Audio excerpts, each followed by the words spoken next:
see your demons, I'm telling them it's on sight. I'm just playing, I don't fight, I do pray. I only go the way of Mr. Yahweh. Try to correct me. Let's do this. All right.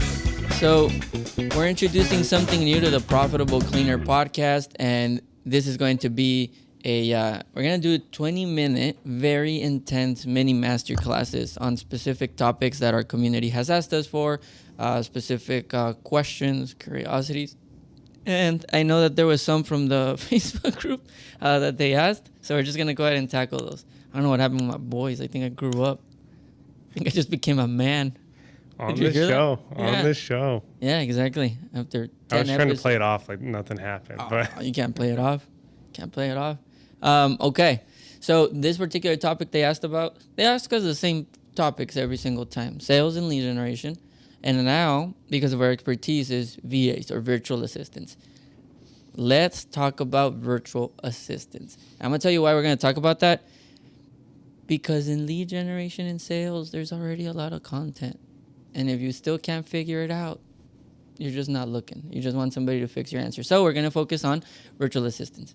All right, James, let's do it this way. Top three mistakes people make when wanting to pursue virtual assistants. Number one, I think, is people look at virtual assistants or virtual talent as like instant, like cure makers, if you will. Like, hey, these guys are going to save my business, whether that's sales, whether that's time, whether that's operations, but typically it's sales. Number two is lack of training and development for them, just from a skill set perspective, but really a personal perspective.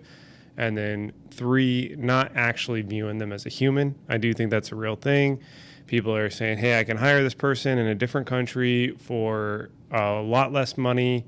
It's all virtual. Yeah. Not like, hey, they're also a human. I think it's funny that the concept of virtual assistants to me is very trippy on the words, because I love words. So when you say are you actually hiring an assistant? Do you need an assistant? No, I need a salesperson, or I need somebody that's cold calling an email. Well, then that's not an assistant. That's a remote employee. That's the difference. What's the difference between virtual and remote? It's the same thing. It's literally the same thing. But I think VAs were very popularized because people were just pawning off little admin tasks, little things. That's fine. For that, go use a VA. Go use a Fiverr. Go use a Upwork, exactly. Go get your quick fixes, and that's it. But if you're looking to build a department, if you're looking for someone to bring on your team, so it's important that you identify both, because some people, you're right, their intention is, I need help, I need support, I need this in a specific department, but they don't understand the difference. They want somebody that's coming in and working as a career. They want someone like full-time, that's committed, that's learning, that understands the industry, that wants to blah, blah, be part of the team. But they treat them like the Fiverrs, yep. The VAs, that's not the same.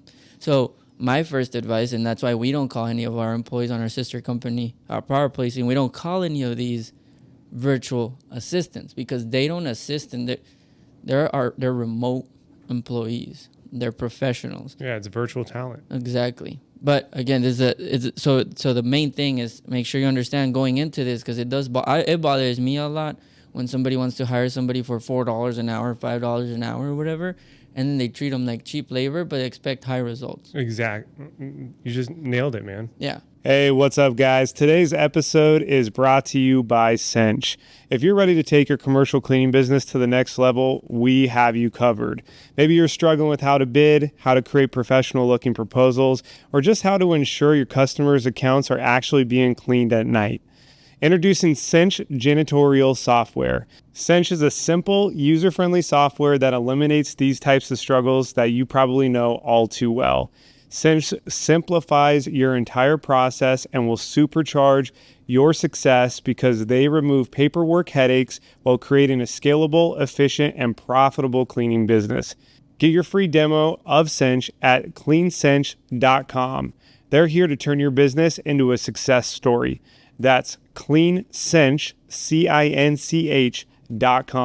It's simple, it's Cinch. And so anyways, that's the first rant. The second, you said lack of leadership and lack of training. Do you mean lack of training for the employee that they're bringing, the remote worker, or are you talking about them as leaders on leading them? Like, what was your point there? So mine really actually comes down to like leading and developing the person. You got to you have to put yourself in their shoes. So if you are hiring someone like we do in Latin America, environment is way different than your current environment, and you're expecting high output, great results.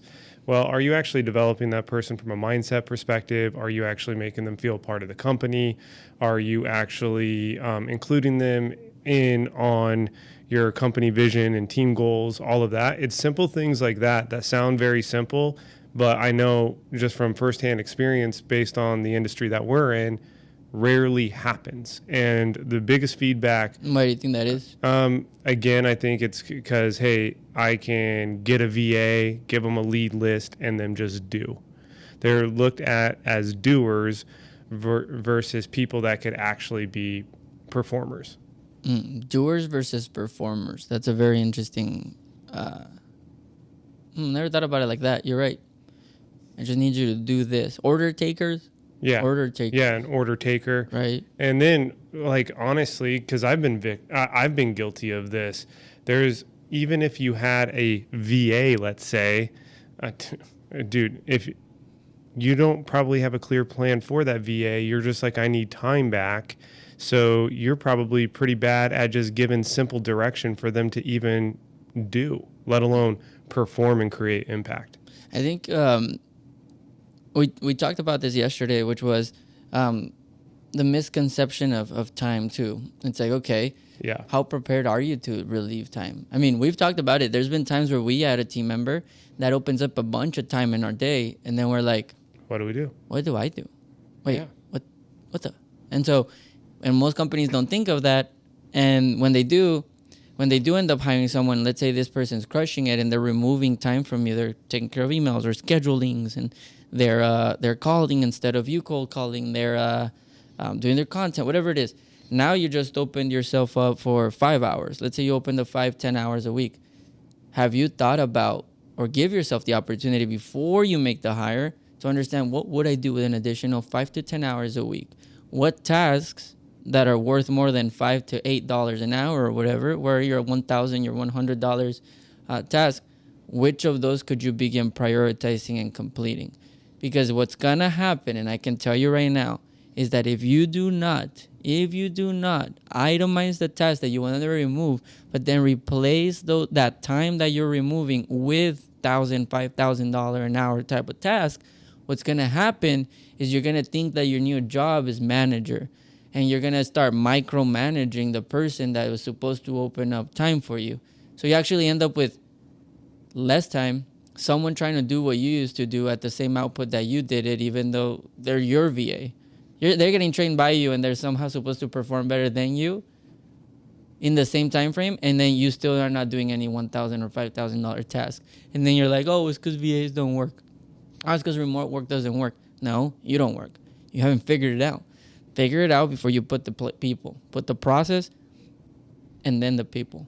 Hey, are you ready to challenge yourself? Mark your calendars for the event of the year, the Cleaning Profits Takeover Edition, happening in Denver, Colorado from September 24 to 26. Head over to event.cleaningprofits.com for all the details. For being listeners, use code CEO30 for a 30% discount. See you there. Oh, is there something I wanted to touch on? No, I think that's absolutely right. I'll actually give listeners a little bit of insight. So our team obviously has grown substantially over the years, and we just had this conversation this week.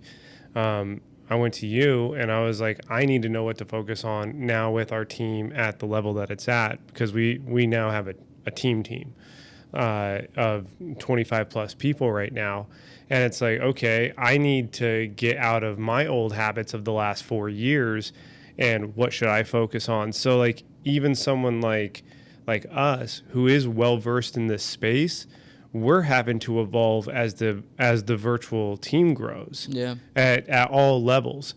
You would do this if you had your in-office employees. you would do this if you were working with a contractor. Well, you would right hope next they to would you. do it. Yeah, you would hope to do this. Like, there's people don't evolve. You're right. You're right. So you have to evolve.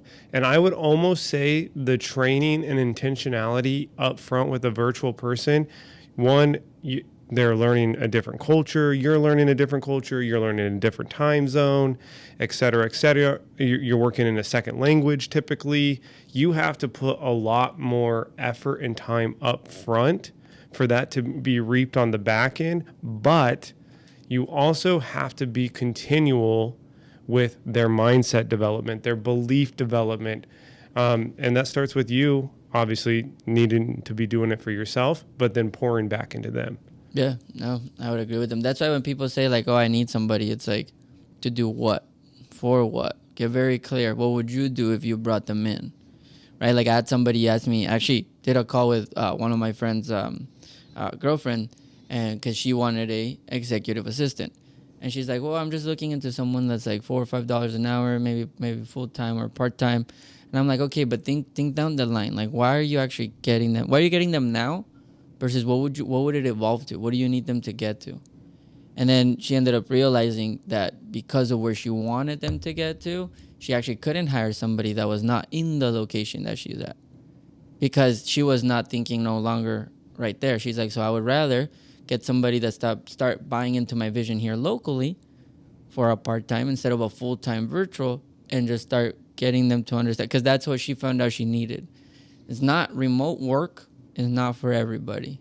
Yeah. It requires a lot of focus, a lot of attention. You have to be decent with tech. You have to be willing to learn, right? And then you have to be able, if I sit in front of you, I can sense all of you. But when I'm sitting across you in a laptop, it's very different. Totally. Everything is different. You're actually bringing up a good point, and I don't think this is ever really talked about when hiring someone virtually. Is a lot of that time you're putting in up front is actually you have to put in more time to develop trust. Yeah. Like, we trust our team wholeheartedly, but that did not happen overnight. That has happened over multiple years at this point. So you really have to just sit and spend time over a screen, which is actually sometimes mentally exhausting. But you have to do that to develop trust, because if these people are going to have access to your lead list, passwords, invoicing, whatever they're having access to, you have to have trust. Yeah. Because one day, if you don't develop that trust, like, they could just be gone. Yeah. I mean, I think so. Like, and just to be very clear here, I don't think trust can only be built by sitting with someone. I think you have to also have trust in the systems that you've put in, the systems, the processes that you put in place to where somebody can confidently come and just become a body for now. And then once you have a body, labor, which is what most people want when they get somebody remotely, you get labor, then you can develop your labor. Mm-hmm. But most people get labor, they don't have systems or processes, so they have to build trust on pure intuition and instinct. If you have to build trust with someone just out of pure intuition and instinct, that's like when you're dating. And even when you're dating, date in the right places, and you don't even have to use your intuition that much, right? So it's like that part with the remote worker, like, if you have to set up friction or conflict right off the bat, where you have to look at everything that they're doing, then you're not actually creating trust. Right, so that's why I love having systems, processes, their onboardings. We love having screenshot monitor. Because in the beginning it does require micromanaging. As much as people are like, oh, that term sucks, bro. I can't see you. I don't know what you're doing. You don't know me. We just met, like you said. I'm giving you access to all this micromanagement. Then you start releasing the rope, and then you go full trust. But people don't realize that, right? Again, they're just trying to hire cheap labor. Don't hire someone for cheap labor, give them an Excel spreadsheet, and say cold call. Yeah, or any role. Yeah, or any role. I relate it back to sales because we hear that a lot, is like, oh, this VA didn't work out because of accent, or they were bad at objection handling, or the leads were bad, or they didn't dial enough. And then when you look at the failures, I would probably say 99% of the time, and I know that sounds high, actually starts with the owner of the company setting them up to fail right from the jump. Well, I think we always should take accountability for it, right? Because then if you had the systems and processes, you knew your core values, then you probably wouldn't also hire the wrong remote worker. Yeah. Because in the beginning when we were hiring, we were just like, just give me a body. Let's get it. Totally. And it hurts more than it helps. Now, when you start attracting the right people, when you start having the right interview process, when you start asking the right questions, you're like, oh, this is a hit. Oh, this is definitely not a hit. Yeah, I can tell within the first 10 minutes of talking to someone if they would be a good fit for where we're at or not. Yeah, and for our clients, like it's a good people. We had a conversation with someone recently, and they were like, "Well, can't I just hire this person directly?" Yeah, you could, 100%.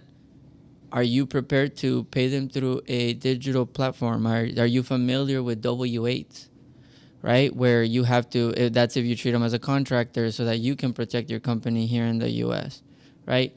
Are you prepared for the conversion of the coin or the currencies? You can understand. Do you understand the days that they get off of it there internationally?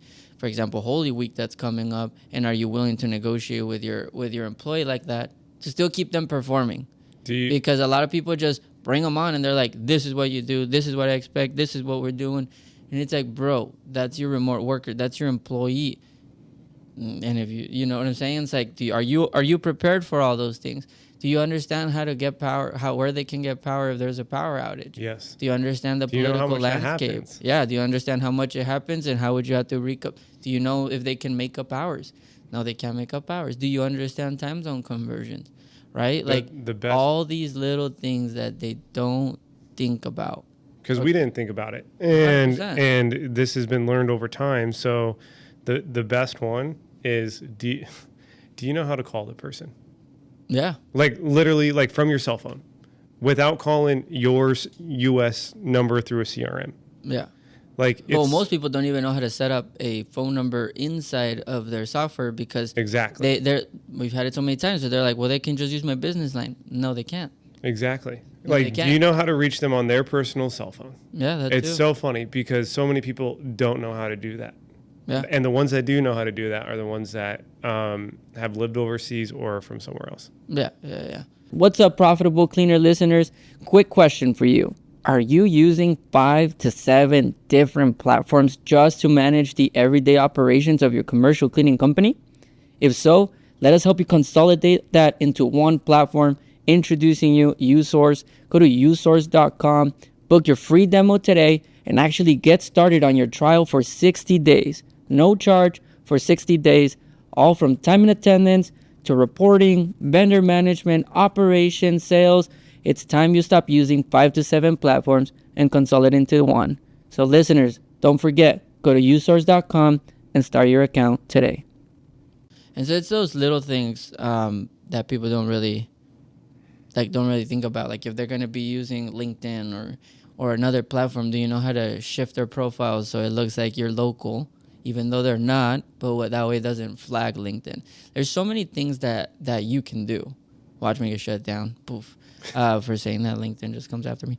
No, but it's those little things that they don't think about because they don't know how to think about it. Do you know how to get them to post on your content without sharing your passwords? Yep, exactly. Because I tell you, a lot of people don't. Yep. And so it's fun. Even the contractor alone, just understanding how to set up the agreements, how to get a global payment system instead of just sending money through PayPal and Zelle. Like I don't think you understand how you can get in trouble from their government. They can get in trouble from theirs, and you can get in trouble for yours. How do you, I'll give people some insight. If you really start developing someone virtually, I remember the first time that we tried to get laptops to Nicaragua. So at the time, I sent my assistant a laptop to Nicaragua. I bought her a $300 laptop. It literally took me $500. It cost me personally $500 to get into the country. So it was $800 all in. You gotta have the receipts. Exactly. And then it took like 5 weeks to get there. The second time we got laptops to our team was Angel got 3 laptops, and we just so happened to have one of our virtual contractors Remote at the time. Remote, virtual? I mean, yeah. Sure. We had one of our people out here in the U.S. for 2 days, and we literally gave her 3 laptops to take back. And that was like the most efficient way. Obviously, that's not. You gotta send over receipts, yeah. invoicing, purchasing. If not, the government takes it. Yeah. Depending on where you go, right? Like if you go to other places, yeah. But like it's knowing that or do you have the local hookup so that they don't have to pay what will cost us here 100%. $20 for a little screen will cost them like $150 to $200 over Yep. there, right? Totally. So I think people don't realize that. They don't understand that, and that's okay. I don't expect everybody to know. But this is where you have to like lean into the expertise or just knowledge. Learn to knowledge. Ask your team, and you'll be surprised. Most of them know each other in some of these areas. That's a great point. Depending on the country, they have hard workers, and they will compare what you're paying to what they're getting paid somewhere else. But I will say they're very loyal too. So they don't just leave just for more money. They expect culture, Yep. and they want it. You know, it was crazy once. I think we were talking with them, and we said, which of you know Ed Milet? And not a lot of them raised their hand. And it's like, who knows Tom Bilyeu? They didn't raise their hand. And there was another one is it John Maxwell? No, it was Simon Tony Sinek? Robbins? Maybe it was Tony Robbins. Which is crazy because Tony Yeah, Robbins. that sounds and more like some of them knew him, but not everybody. Yeah. And so you gotta remember, like the distribution of information That's to right. some of these countries. They would have to be on the top performers, and they would have to be like virtual little gurus if they know all these people and they're going to trainings and they're going to all this. Again, and I'm talking about you're not paying $20 because you will find the remote workers that you can pay $20 an hour and they know it and they're bad at, but you're looking for your first remote worker, your first employee. So it's like you gotta understand what you're going into. They can be shaped differently, but that you gotta remember what they got into. So any final comments, brother, that you want to make on this? My final one is if you because we got asked about lead generation and virtual sales initially. If you guys are actually trying to build out a virtual sales system, just know that it sounds very simple, but it's very complex. We have gone through so many different systems to figure out what's working, and that's always evolving. If you're looking to hire someone remotely for the first time in general, be prepared to fail and be okay with that as long as you are patient with the process, you are good with the person, and you treat them just like you would treat anyone else that you're bringing into your company. But there's going to be challenges. No way around it. The reason we know what we know is because we went through it. Yeah, and I think my final comment would be, don't forget, just be prepared though. I'm not gonna say like have like your job, be very clear on your job description with specific tasks, with specific things, how you're gonna measure them, start time, like prepare it all. Don't just assume. Prepare it all. Don't assume. And we'll get after it. Great job. Thank you so much for joining. We're gonna be doing these 20-minute podcasts. Get y'all some content over on specific questions that you guys are making. James, thank you so much, bro, and we'll see y'all on the next one. And that way he don't play like no way. So I got